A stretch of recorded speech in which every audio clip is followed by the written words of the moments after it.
Hi everyone! Welcome to my vlog.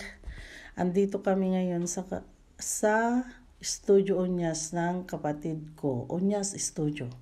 Kasi magpapatanggal kami ng kalyo.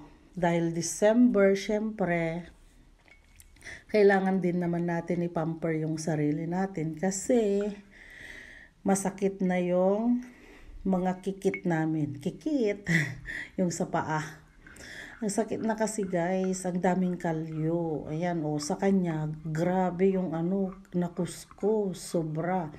Kaya nung tinitingnan ko, bidyuhan nga kita, sabi ko sa kanya. Tapos ako naman ito, binabad sa akin.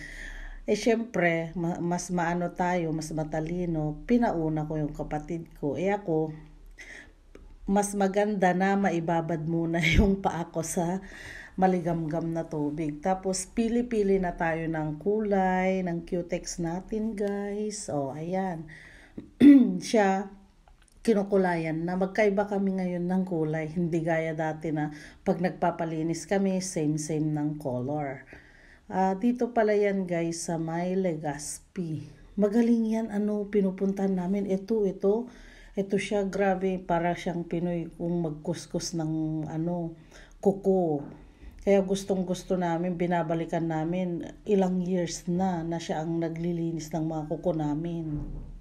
Tapos ang nilalagay niyang cutex is permanent, kaya matagal. Ayan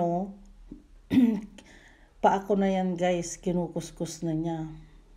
Hindi naman masyadong maraming kalyo dun sa may, sa may sole niya. Ang problema ko lang guys, dun sa kikit. Ang dami kasi. Di ko alam kung bakit. Nagmamarites pa sila kasi dumating yung isa. Siya lang mag-isa. Sabi niya sa akin pala, gusto mo yung kasama ko ang maglinis ng paa mo, sabi niya. Sabi ko naman, makakapaghintay naman ako sa'yo.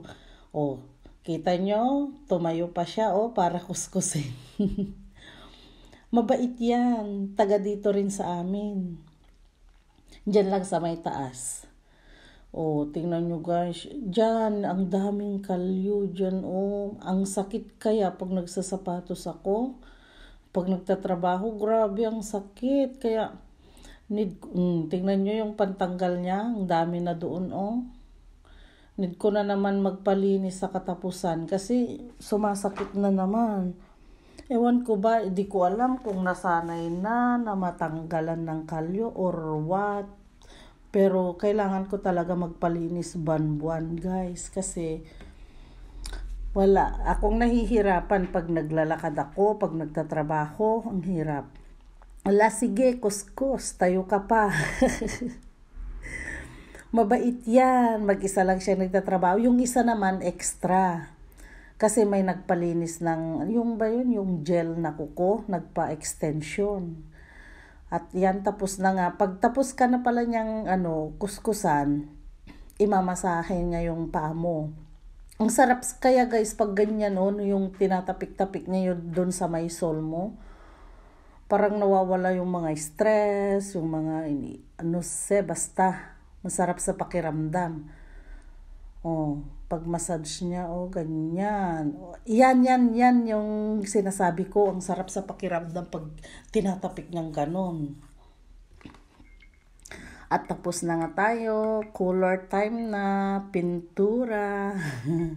Ayan pala yung napili ko dahil December. Syempre, mahilig tayo sa pula. Yan yung niya. Ewan ko ba guys, yung mga kuko ko, ang liliit. Hindi ako makapagpahaba. Ayan. Hindi siya masyadong nakakaubos ng sa akin kasi maliliit lang naman ang kuko ko.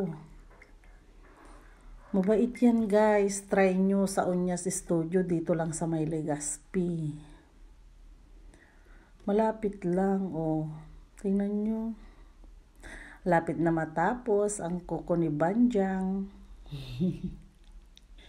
Purpin, nakapagpalinis rin. Yan, patutuyuin na guys. Nilalagay niya dyan para matuyo. At charan! Ayan na nga, tapos na. tapos na tayong magpa-kulay.